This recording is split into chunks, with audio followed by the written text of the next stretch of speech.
Olá, boa noite, bom dia, boa tarde, onde quer que você esteja, junto com nós quatro. Quem somos nós quatro? Eu, Sêmio Timene, Aline Azevedo, Carol Diniz, você, meu caro, ou ouvinte das vários podcasts que a gente transmite, ou aqui no YouTube, que é a plataforma primeira que a gente trabalha. Você pode aqui nos assistir com imagens, enfim, com notícias que a gente traz. Agora são 10h28 da noite, na capital espacial do Brasil, Natal. Aline Azevedo, onde você se encontra? Olá, Sêmio, Carol. Olá, o nosso quarto ouvinte ou participante desse grupo. Eu estou aqui em Aspen, no Colorado. São 7h28 da noite aqui de quinta-feira, no dia 9 de setembro, não é isso? Não, 10 de setembro. 10 de setembro. Isso. Programa que vai todas as sextas-feiras ao ar, mas que essa sexta-feira, nem hoje, nem amanhã, sexta-feira, vai ter Carol Diniz em Natal. Carol, você está onde? Tô na Ilha da Magia, Florianópolis, 10h30 da Ah, noite. bacana, bacana. Floripa. Ó, gente, a Floripa. ideia, a ideia do programa é que a gente possa trocar algumas ideias, Alinho, a partir de um olhar lá dos Estados Unidos, Carol, com essa visão macro que ele tem das questões não só do Brasil, mas do mundo. Eu também aqui aprendendo com os dois e, ao mesmo tempo, contribuindo um pouco. A ideia é que a gente possa interagir, por isso que eu convido você, que esteja nos ouvindo no Spotify ou nas diversas podcasts que a gente transmite, ou aqui pelo YouTube, que interaja conosco, deixa teu recado. Podem ser lá pelo Instagram, mandando no programa Nós Quatro o seu recado, ou pode ser aqui no corpo do programa Nós Quatro do YouTube. A gente separou aqui umas notícias bem bacanas para o dia de hoje. Vou começar trazendo a primeira aqui, olha só. A gente tem a questão do Itaú Unibanco, que foi no dia de ontem lançou uma nova modalidade de financiamento de imóveis. O grande diferencial é que ele vai estar atrelado ao rendimento da caderneta de poupança. Carol, começando por você, como é que você vê aí essa nova modalidade de financiamento no Brasil e atrelando aí a algo que nesses tempos anda bem baixo, que é a remuneração da caderneta de poupança? Olha, Sêmio, eu acho ótimo, acho lindo do ponto de vista da inovação, do custo mais baixo. Todo mundo está caminhando aí para entender que não vale a pena comprar o imóvel e pagar à vista. É mais interessante, é mais inteligente você financiar, porque o juro é baixo, o juro mais baixo que existe é o do financiamento imobiliário, e ainda mais agora, hoje, uma taxa efetiva aí em torno de 5,4% hoje, vindo de 7%. Então, é uma diferença grande aí de mais de 20% em relação à taxa anterior. Agora, tem que tomar muito cuidado para você que está fazendo o financiamento imobiliário, porque é a única forma que você tem de comprar o imóvel. Você vai ficar aí preso 30 anos no risco de uma subida de juros, porque a poupança é 70% da Selic. E a Selic está no piso histórico. Ela tende muito mais a subir do que a cair. Então, se a Selic voltar para 5%, 6%, você vai ter uma poupança aí de 3,5%, 4%, 4,5% para somar com os 4% da taxa. Então, esse juro pode voltar a ser 7%, 8%, ao invés dos 5,4% que você tem agora. Se você está fazendo essa escolha por planejamento, que você possa quitar isso, caso essa taxa fique inviável, e sempre tem a opção de portar também o financiamento, né? Mudar de banco, refazer o contrato, tem que ficar atento a isso para você não cair na casca de banana mais na frente. Nesse momento é uma ótima taxa. Olha, ainda temos no Brasil, eu acho que um dos grandes sonhos do brasileiro é ter sua casa própria, Aline. Eu não sei como é aí nos Estados Unidos, ou pelo menos na região que você mora. Falar em taxa fixa de longo prazo, fixa não, porque essa taxa na verdade não é fixa, né? Os juros é fixo, mas a oscilação pode acontecer a partir do índice da caderneta de poupança. O fixo só vai ser os juros, que é de 4%, 3,99%, 4%, 4%. 3,99%. Como é que você vê, Alinho, aí nos Estados Unidos? Ou o americano também é o primeiro sonho do norte-americano ser dono da sua própria propriedade? E as facilidades continuam boas aí nos Estados Unidos? Olha, Sêmio, o índice de propriedade aqui nos Estados Unidos, quer dizer, o número de pessoas que possuem, de famílias que possuem casa própria aqui nos Estados Unidos, chegou no pico em 2006, 2007, ali logo antes do colapso da última crise financeira. que foi o período onde era muito incentivado até pelo próprio governo, o governo George Bush, que tentava transformar a casa própria como o primeiro dos passos do sonho americano, né? Então, naquela época, esse índice chegou a 68%, hoje está na faixa de 60%, 62%. O mercado aqui é extremamente líquido, tanto para você obter financiamento, como para você refinanciar o seu imóvel, como para você obter linha de créditos com a garantia do imóvel. Quer dizer, é um mercado muito evoluído, de certa forma até simplificado. E, para você ter uma ideia, as taxas de juros hoje aqui nos Estados Unidos, para financiamentos variáveis, está na faixa de 2,5% a 2,7% nos primeiros 7 anos, e depois começa a variar de acordo com a taxa LIBOR, que é a taxa interbancária lá do sistema interbancário americano. E para quem está querendo taxas mais longas e fixos, os financiamentos de 30 anos estão saindo aí com taxas fixas na faixa de 3,5% a 4%. Quer dizer, são juros bem atraentes, mas, claro, consequência do momento que nós estamos passando, de taxa de juros, de forma geral, muito baixa no mundo todo.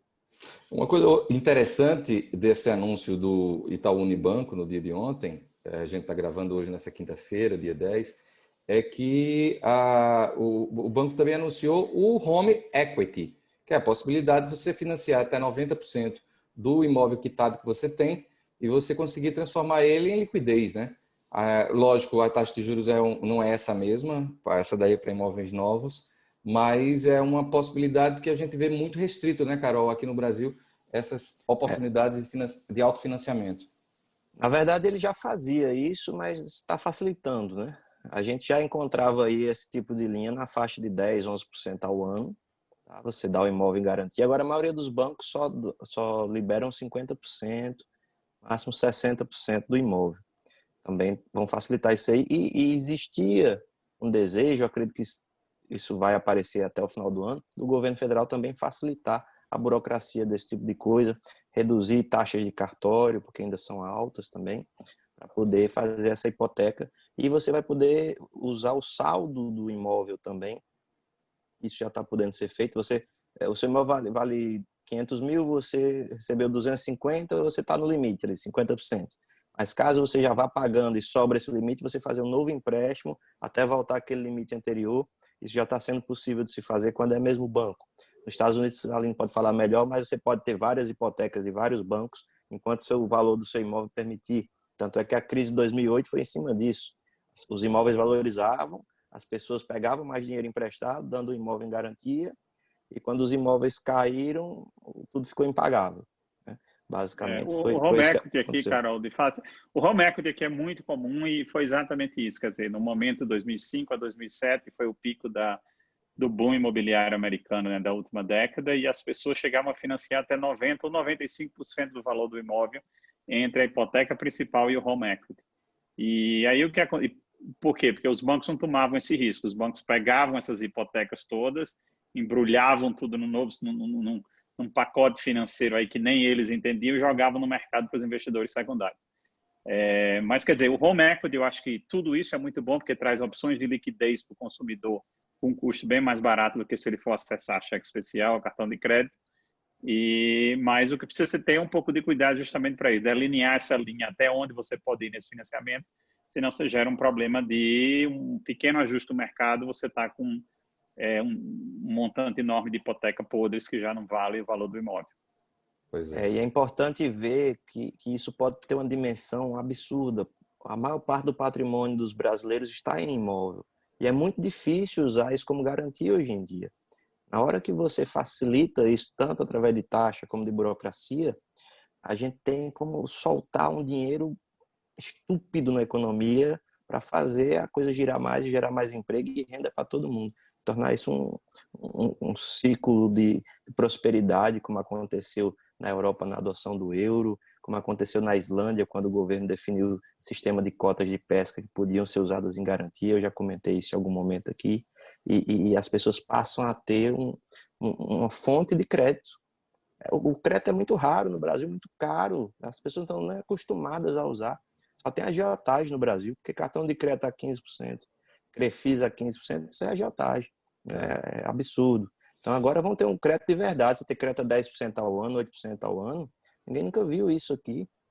Isso é transformacional. É verdade. Olha, a gente tem como outro tópico para comentar, e diria eu, foi o assunto mais comentado aqui no Brasil, Alinho, essa semana, é em relação ao preço do arroz. Tá se valorizando mais, Alinho, aqui do que essas moedas virtuais, as chamadas moedas virtuais. A notícia foi de agora a pouco, é um destaque do portal do Estadão, que fala que o arroz atingiu um pico, agora esses últimos dias, o pico de inflação. A tendência é que nas próximas semanas o preço, o principal alimento na mesa do brasileiro, apresente queda. Isso é uma expectativa da Conab, que é a Companhia Nacional de Habitação. Carol, tu tem acompanhado aí, entre as idas e vindas em Floripa, você tem acompanhado aí o preço do arroz, Carol? O arroz é um símbolo da grande bagunça dessa quarentena, né?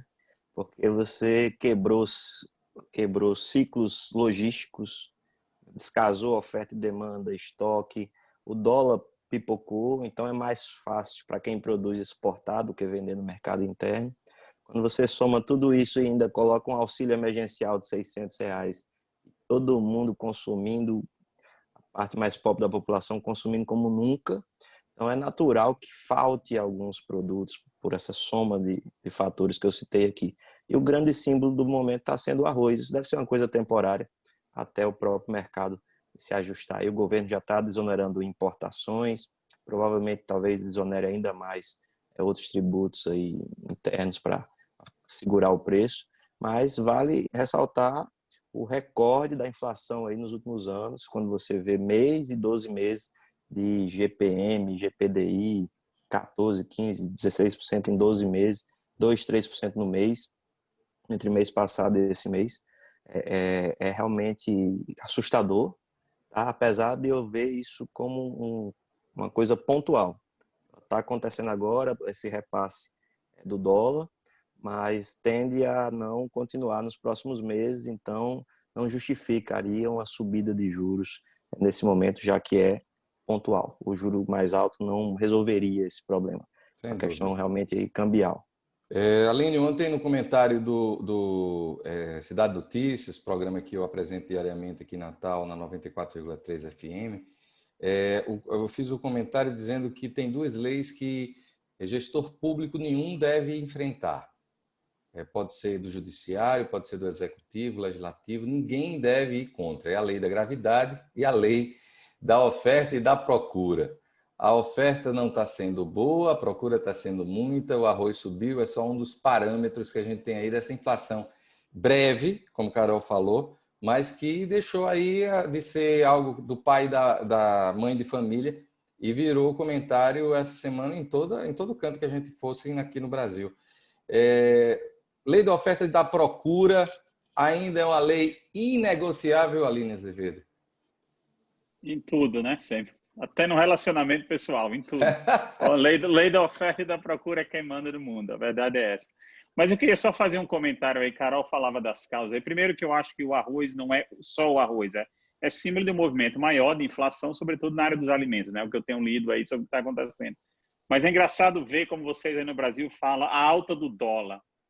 O problema, na verdade, não é o dólar, o problema é o real se desvalorizando, né? Porque o dólar ele se desvalorizou em relação ao euro, se desvalorizou em relação ao ien, em relação ao peso mexicano, a desvalorização do peso mexicano foi metade do que tem sido o real até hoje. Quer dizer, a forma correta de falar é a causa não é o dólar, a causa é a desvalorização do real.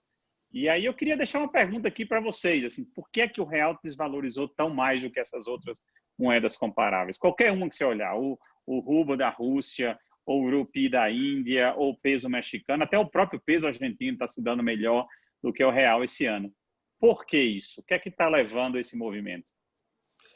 Carol, eu tenho uma consideração que é uma jogada de xadrez do governo federal, através das políticas da turma lá do Paulo Guedes, que conseguiu, em meio a toda essa pandemia e o aumento do dólar, não comprometer a balança de pagamentos brasileira. Teve as exportações, o agronegócio está salvando aí a economia brasileira, e, em contrapartida, ainda teve lucro, porque hoje a grande reserva do Brasil é em dólar. E o Paulo Guedes, da semana passada, a equipe econômica, semana passada ou retrasada, se não me falha a memória, comunicou ao mercado que estaria realizando lucro de quase 150 bilhões de reais, a mais do que era... Como? 400, 350. 350, 150 bilhões de reais a mais do que era o previsto para esse primeiro semestre, mas era quase 400 milhões de reais. É a consideração que eu tenho a fazer em relação a esse tópico. Você, Carol? Eu acho que é uma soma de fatores, tá? Primeiro que o governo realmente deixou a coisa correr frouxa no câmbio, não quis intervir, tá? E talvez esteja deixando essa intervenção para depois que haja esse fortalecimento aí das exportações, haja essa apuração de lucro nas reservas, porque as reservas estavam muito altas, então vão dar esse corte de cabelo aí desses 350 bilhões para reduzir, apurar esse lucro. E existe uma nova dinâmica aí de juro baixo e câmbio desvalorizado, ao contrário do que era pregado nos governos anteriores de segurar câmbio e deixar o juro mais alto. Então, uma nova experiência aí de deixar o câmbio flutuar de verdade. Nós temos aí, teoricamente, um câmbio flutuante desde janeiro de 99, mas sempre foi um câmbio flutuante com limites. E Com agora bandas, a coisa chamadas está... bandas cambiais. Se deram vários nomes aí, entre eles banda. Agora deixou a coisa correr. Vamos ver se a receita liberal vai funcionar no sentido de que isso vai, com o tempo, se ajustar naturalmente, com maior confiança no governo. Esse estouro de boiada aí de dinheiro para auxílio e para saúde traz uma preocupação de controle nos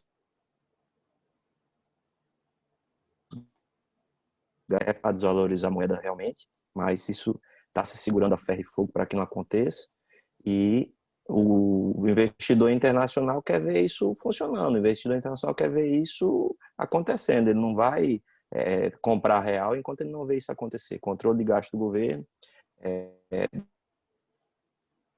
que ele vê que isso vai acontecer, a coisa tende a melhorar, o investimento estrangeiro tende a voltar, principalmente o investimento direto, permanente, não investimento especulativo. O governo deu tchau para o investimento especulativo, que era aquele estrangeiro que pegava no juro de 1% lá fora e aplicava no juro de 5, 6, 7, 10% aqui dentro. O famoso carry trade, a gente usa o termo carry trade, mas é o dinheiro especulativo, esse dinheiro foi todo embora, que não vale mais o risco. A diferença de juro é pequena demais para valer a pena o risco. Então isso teve uma forçação muito grande no câmbio, nesse período esse dinheiro já foi. Se você olhar o percentual de estrangeiro aplicando em título brasileiro aqui dentro, está na mínima histórica, então esse dinheiro já voltou. Tá? Assim como também houve uma troca de dívida no final do ano passado, principalmente no começo desse ano, empresas brasileiras trocaram dívidas em dólar por dívidas em real. Porque nunca tivemos um juro tão baixo. Elas pagaram dívidas em dólar lá fora e se endividaram em real aqui dentro. Então teve que se comprar muito dólar.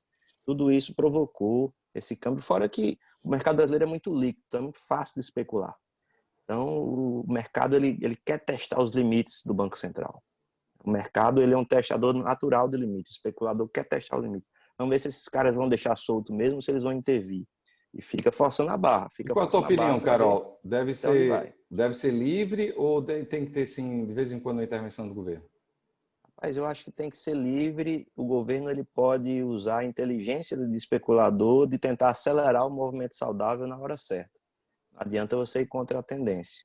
Se você está num momento de susto e tal, não adianta, queimar dinheiro você tentar intervir. Agora, se você está numa tendência, você quer acelerar a tendência por algum outro planejamento complementar aí da política monetária, pode ser interessante. Mas tudo que você força a barra vai ter efeito colateral. E esse efeito colateral costuma ser muito caro. Então, eu acho que primeiro tem que trazer credibilidade, trazer confiança. A imprensa não ajuda muito lá fora com isso também, né? A imprensa sempre no tom esquerdista coloca o governo Bolsonaro como a pior coisa que poderia ter acontecido na história do Brasil. E a gente sabe que não é bem assim. Então, os números precisam aparecer para reverter essa questão da imagem lá fora também. Os números já estavam aparecendo, veio a quarentena e bagunçou tudo de novo. Então, a gente precisa voltar àquele ponto que a gente estava começando em dezembro, janeiro, dos números do crescimento, da organização fiscal, para que a confiança do estrangeiro ela retome. Então E eu aí o vou câmbio vai pegar. junto. Eu Carol, vou, só nesse comentário, eu acho que você está certo. O grande problema é que nem a imagem que o país está tendo na imprensa aqui fora é positiva e muito menos os números, né? Nós estamos nesse momento onde, se você é um investidor estrangeiro e comprou o índice Bovespa ajustado por dólar esse ano, você está perdendo 35%. Esse mesmo índice, pra você ter uma ideia, hoje está na faixa de $32, está mais baixo do que 2007, ou seja, há 13 anos atrás. Se você é um investidor de longo prazo e acreditou no Brasil há 13 anos atrás, você está perdendo dinheiro ainda. Quer dizer, é esse o momento difícil que o país está passando, onde você tem aqui fora uma imagem extremamente negativa do ponto de vista da imprensa, e aí a gente pode debater se é justo ou se não é justo, mas a verdade é que a imagem, há meses eu não vejo nada sair na imprensa, sobretudo aqui dos Estados Unidos, positivo em relação ao Brasil, a não ser a Fox News, que fala bem quando o Trump aperta a mão de Bolsonaro, mas nada de substância. E aí você tem isso junto com uma série de índices econômicos trazidos pelo câmbio, de certa forma, porque não é só o investimento especulativo na bolsa do índice Bovespa em dólar. Se você comprou, se você é um fundo de investimento americano e você investiu num prédio de escritório em São Paulo em 2013, você até hoje não consegue retornar seu dinheiro em dólar para pagar seu investimento. Quer dizer, tanto os investimentos de curto prazo como de longo prazo, estrangeiros, porque se o dinheiro está vindo de fora, essa contabilidade vai se dar em dólar, em euro, de onde está a empresa. Então, é preciso que se faça um movimento, que se reconheça, primeiro, que existe o problema de imagem, e que se faça um movimento a partir disso de melhorar a imagem. Eu acho que o que a gente está vendo hoje, e sempre vai trazer isso no próximo tópico isso. aqui, é que há uma reticência de tentar pelo menos se admitir que existe um problema. Isso é muito difícil, que você não consegue resolver um problema se você não consegue identificar que existe para começo de história. Olha, em relação à imagem, a imagem do Brasil está muito feia em torno das questões ambientais. Eu acredito que houve toda uma política contrária ao governo Bolsonaro desde o começo, desde o primeiro dia de posse dele, em relação às questões ambientais, e isso tem trazido uma imagem muito obscura do governo Bolsonaro. E hoje a gente teve aí, ó, é um destaque da Isto é Dinheiro, a gente teve uma notícia onde DiCaprio, ele fez um Twitter, né? Ele tweetou falando mal do governo de Jair Bolsonaro e em favor da Amazônia. E ele recebeu uma resposta do ministro do Meio Ambiente, Ricardo Salles, que colocou para ele: você vai colocar seu dinheiro onde sua boca está? Disse Salles, respondendo a Leonardo DiCaprio. Isso em inglês, né? Tá aí o inglês, Dear Leo DiCaprio. E ele, ao mesmo tempo, ele convida Leonardo DiCaprio a adotar um parque, que é um projeto de preservação, onde o governo federal está captando dinheiro de empresas no exterior para proteger a reserva brasileira. Eu quero começar dessa vez fazendo um comentário. Eu me sinto legitimado pelas ações que me trazem até o dia de hoje, que são muito fortes em torno do meio ambiente. Eu tenho o orgulho de ter liderado projetos aqui em Natal, que já plantou mais de 5 centenas de árvores.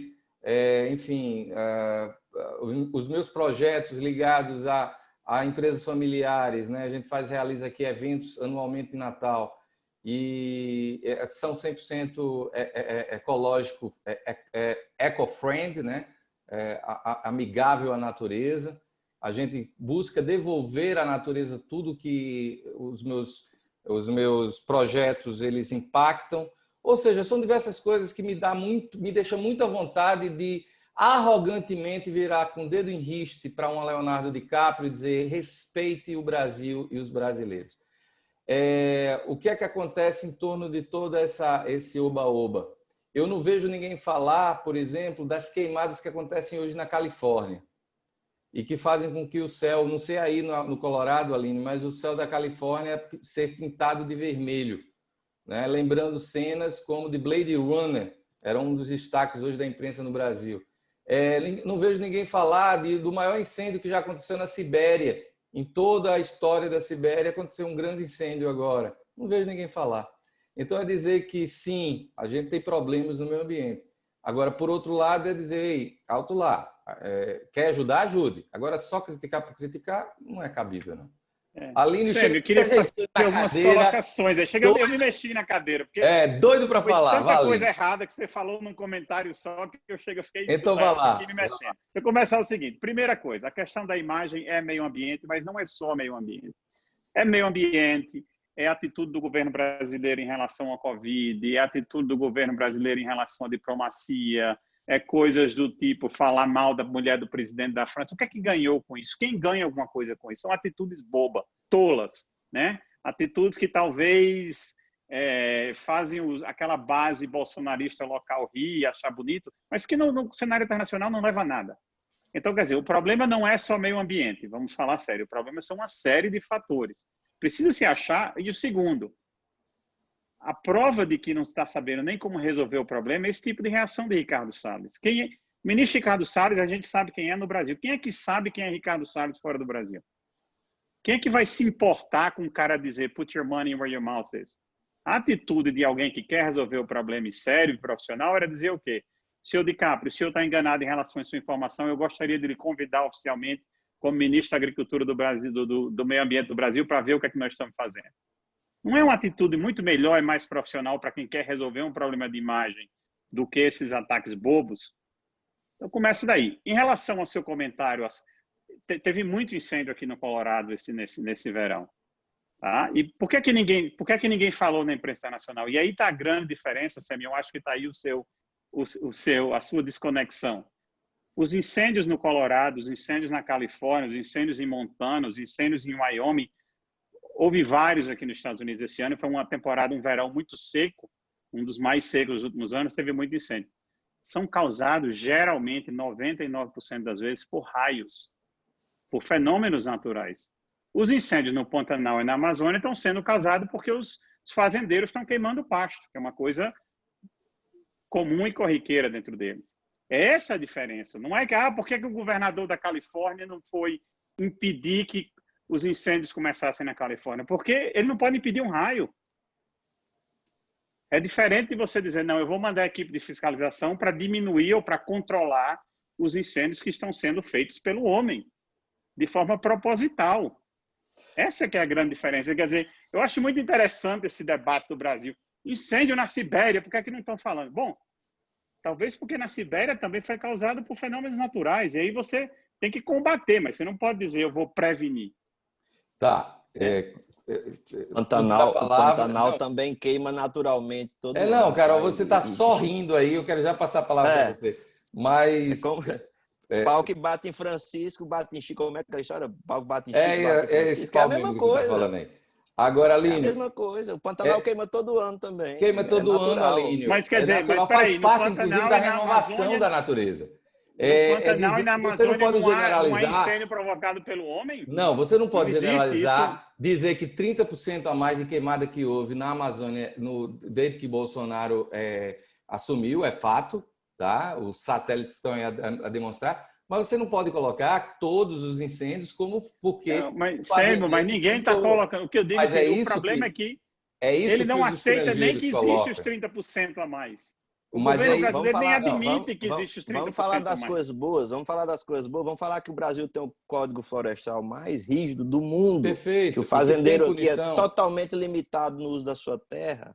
Isso afeta a economia de uma forma... eu acho muita hipocrisia os países desenvolvidos criticarem a política ambiental brasileira depois de ter destruído tudo lá.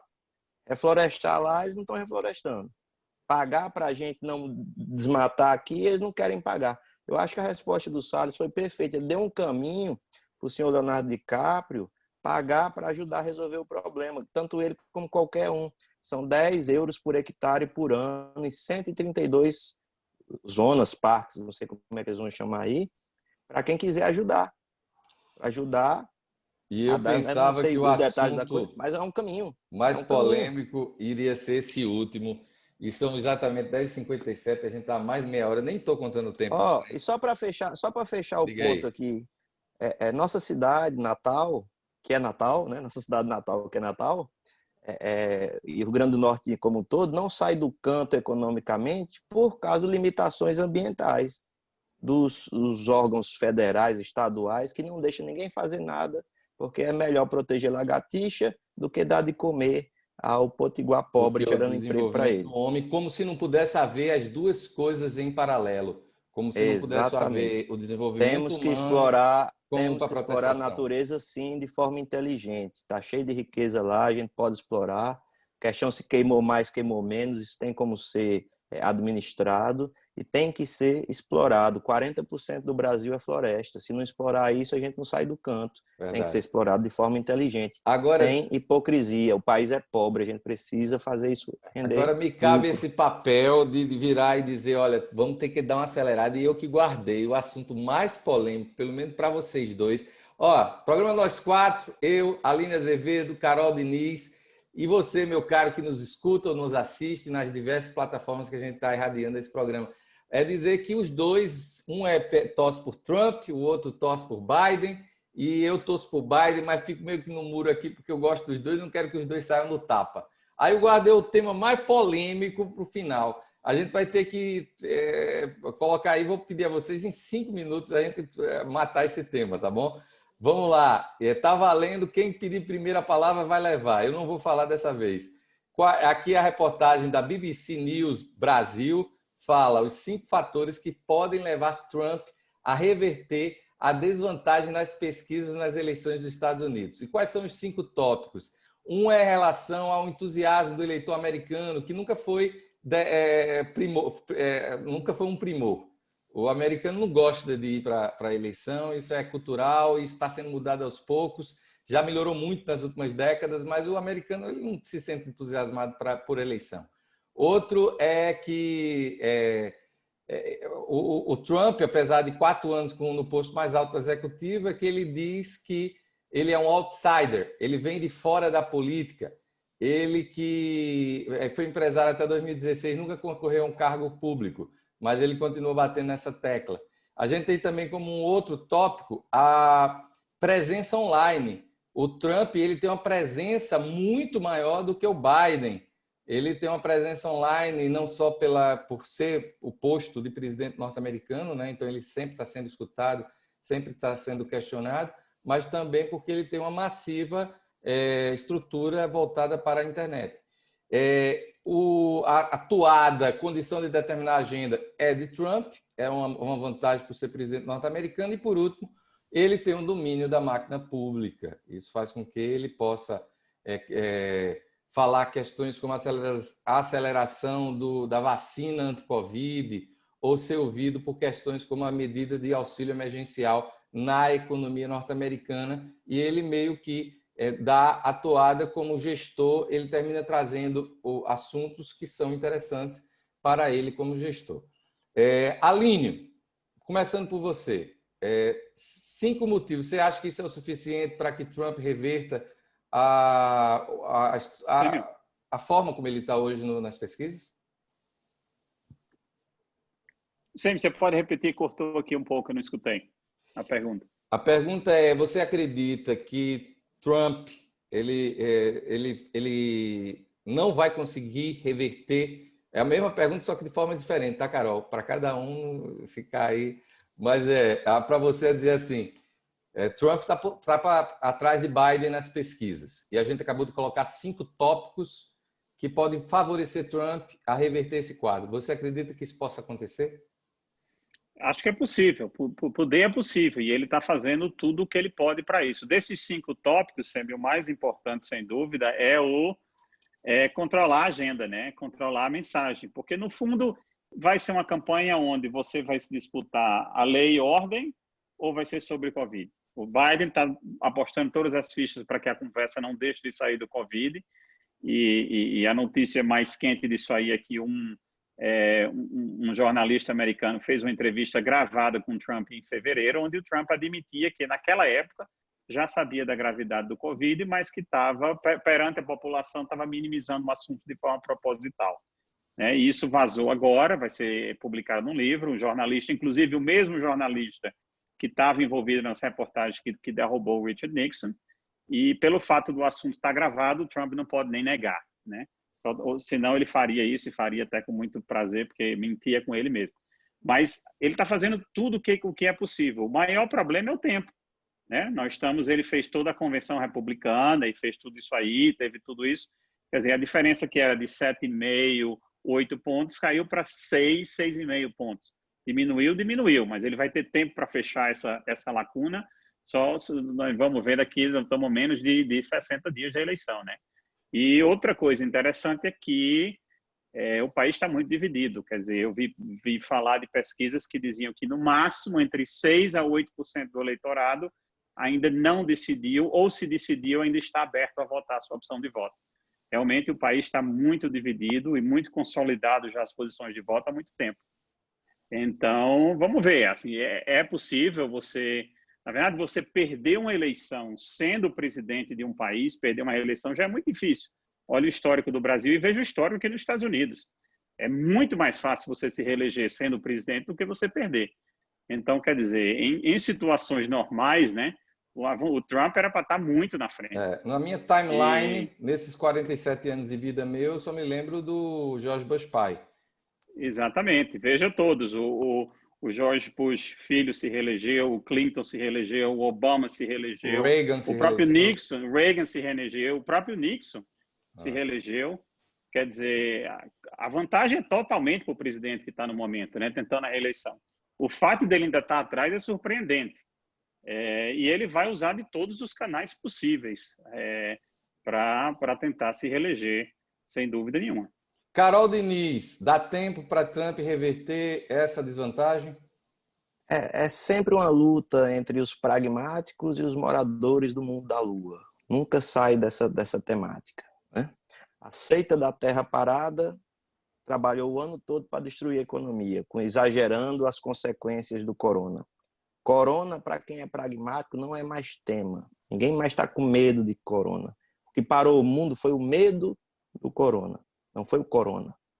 Corona já é pauta passada para quem perdeu o medo do corona. Onde eu estou circulando, não estou vendo mais ninguém com medo de corona. As pessoas estão usando máscara para não levar bronca. Mas só falta escrever na máscara assim, isso é inútil. Tá? Porque ninguém mais está com medo de corona. Corona não mata o que pensava que matava. O pessoal não está mais nem aí.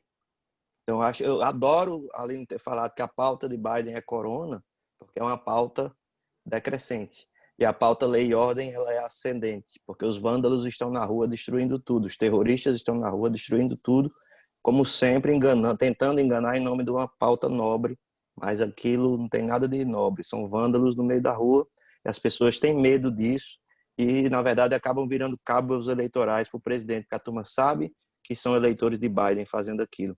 E por que Trump é mais forte na internet, nas redes sociais? Porque toda a massa de rede social era de Sanders. A massa da rede social dos democratas era de Sanders. Eles não conseguem converter isso para Biden, porque o eleitor de Sanders ele é mais fanático, certo? Então, quem tinha a máquina dos democratas na internet era o Sanders. E essa turma, de certa forma, que vai ditar as regras do governo, um eventual governo Biden. Tá? Mas Trump está lá lutando. Eu não acredito nessas pesquisas, eu não acredito que a vantagem seja tão grande. Eles mostravam a vantagem muito maior do que isso na eleição passada e Trump ainda ganhou. Então, eu acho que a grande massa silenciosa, a maioria silenciosa, como se diz, vai mostrar ainda mais forte, a vitória vai ser ainda maior do que foi na última eleição. Olha, é dizer que... Eu acho interessante, Carol, falar que o corona é um assunto do passado, quando os Estados Unidos hoje é o país que tem o maior número de mortos, o maior número de casos, que continua subindo. Quer dizer, não é assim. A população aqui não é uma coisa do passado. São 180 mil vidas que foram perdidas. São 25% do total de casos no mundo, quando para os Estados Unidos tem 7% da população global. O corona então, agora que matou no mundo a mesma quantidade que a gripe comum mata todo ano. Isso é estatisticamente irrelevante. O problema se chama... Bom, eu tenho uma visão diferente. Não é estatística, são vidas, são pessoas. Não é que... A seita da terra parada trabalhou o ano todo para derrubar Donald Trump. Vocês me fazem pegar o martelo de manda-chuva aqui desse programa, que vocês me nominam. Hoje ficaram dizendo o que é que a gente vai falar. E a gente não é assim. Mas, de vez em quando, eu pego por ser o mais velho aqui dos três, dizer assim, o tempo está se esgotando e a gente ainda tem a amenidade do dia. Eu sei que o nosso querido quarto componente desse nosso quatro está brigando comigo, está com raiva de mim nesse exato momento, porque queria ver o debate dos dois. Mas calma, porque a gente ainda tem 8 semanas até as eleições norte-americanas, então tem muita água para passar debaixo dessa ponte. Eu diria que entre Carol e Aline tem muitas verdades e tem alguns enganos. E de cara é dizer assim, o medo é sim o maior fator de ter parado a economia no mundo. O medo, não o Covid. Gostei dessa frase, cara, eu vou roubar para mim. As amenidades, vocês dois têm algo que vocês se encontram no gosto. É por um autor. Um está lendo a edição mais nova, o livro mais novo, o outro já leu outro livro. O que é que vocês querem sugerir? Começando com você, Aline. Semi, eu queria... Bom, a amenidade hoje, o nosso programa era falar de alguma coisa para distrair, que seja filme, que seja livro, que seja coisa. E eu queria comentar de um livro que eu acabei de ler, que foi um livro... a biografia da Rainha Catarina de Médici da França, verdade. Que foi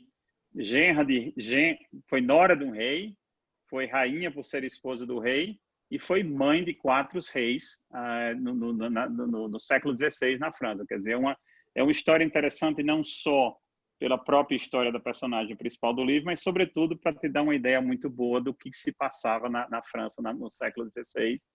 E para alguém que fanático pelo país, pela França, como eu sou, sempre você conhece, eu estou sempre... Foi uma oportunidade boa de fazer as duas coisas. Agora vamos lá. Ler sobre a biografia e, sobretudo, sobre o país. Carol, vou entregar para você, para o nosso quarto membro aqui do Nós Quatro, um outro segredo. É que a Aline é fã das famílias reais. Então, não sei se é o amor pela França ou se assistiu aquele Downton Abbey, todos os capítulos de Downton Abbey, vive visitando castelo na Inglaterra, então não sei se foi uma mistura de gostos aí pelo amor pela França e pelas biografias das majestades. Hein, Aline? Não foi. Foi mais pela França. Não sou dessa de monarquia, não sou daqueles que hoje estão defendendo o Orleans de Bragança no Brasil. Tem coisa mais atrasada do que isso, defender uma família real no Brasil. Tem não, mas um dos maiores... E tá lá o deputado Bragança, sei lá quem, e fazendo discurso e se achando o máximo, e a plateia aplaudindo e pedindo a volta da monarquia. Eu vou te falar, tem de tudo nesse mundo mesmo. A bateria do meu celular tá para riar, Carol. A bola tá com você, eu vou correr aqui para botar a bateria. Vai lá, vai lá. O autor que você estava falando aí na introdução, que é o Harari, ele escreveu Sapiens, que é um livro que pega a história da humanidade aí de um ponto de vista bem interessante. Vale a pena ler Sapiens. E a Aline vai estar começando a ler aí as 21 lições, né, que também é dele, por isso que Sêmio fez essa introdução, que nós estávamos compartilhando o mesmo autor. Não gostei de Homo Deus, que seria a continuação de Sapiens. Sapiens fala do passado, Homo Deus fala do futuro da humanidade. Homo Deus eu não gostei e acho que ele está completamente errado ali. Mas a forma que ele contou a história em Sapiens é bem interessante, é bem rica, vale a pena ler. Cortou aqui para mim, tá para congelar da minha cadeira de costa, mas enfim, rapidinho é dizer que minha dica vai ser do Netflix, um filme maravilhoso que eu assisti esses dias. Colocar para vocês que por trás de toda tempestade sempre tem um sol a brilhar. É o que a mensagem final do Beleza Oculta, um filme capitaneado, liderado por Will Smith. É um filme de 2016, eu confesso que eu nunca tinha ouvido falar dele, Beleza Oculta, está lá no Netflix, mas que passou uma mensagem bem bacana. Tá com a Kate Winslet com ele, o Edward Norton também está no filme.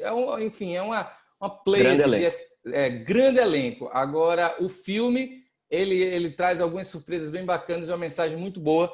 Beleza Oculta, lá no Netflix, fica a dica. Gente, vamos embora? Beijo grande. Valeu, Aline. Um abraço a todos. Valeu. Um abraço a todos. Tchau. Valeu, tchau.